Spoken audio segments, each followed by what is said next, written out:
Welcome back. Let's get more on the breaking news out of Singleton in New South Wales, where a 4.6 magnitude earthquake occurred earlier this morning. Yeah, for more, we're joined live by seismologist Adam Pasquale. Good morning to you. Is this an unusual size for a quake in that area?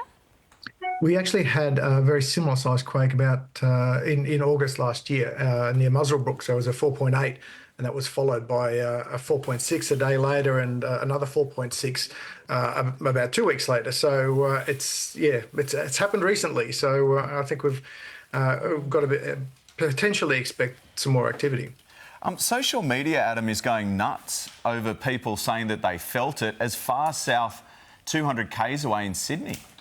Yeah, even in Canberra, we've had a report, and even out to the north. So energy waves in Australia travel a lot further than they do in other parts of the world because we've got old sort of cold, hard rock, and that energy travels further. So, yeah, we can feel these over hundreds and hundreds of kilometres. So is there likely to be any damage with an earthquake this size? Does it matter how deep it is, where the centre is?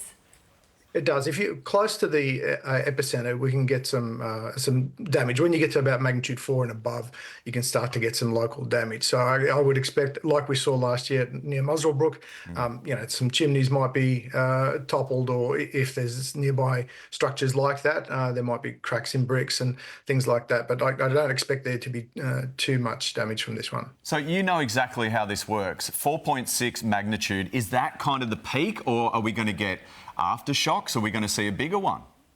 There's always a potential for a larger event. We would expect to have aftershocks. We've been having earthquakes in this area for the last year or so. There's been like 6 over magnitude 2, and I think there was a 3.2 just earlier this year. So it's an active area at the moment. So people should expect there to be more shaking and sort of know what to do if they do feel that strong shaking.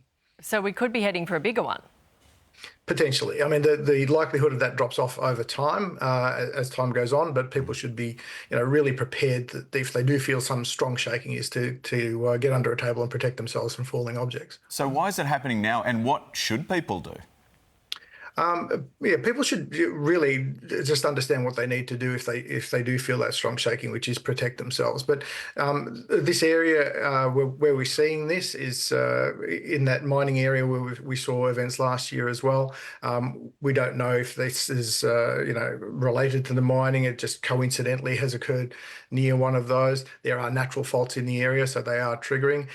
Earthquake activity comes and goes, so we're just seeing a bit more activity at the moment. Okay, hopefully this was the biggest. Thank you very much, Adam. Thank you, Adam.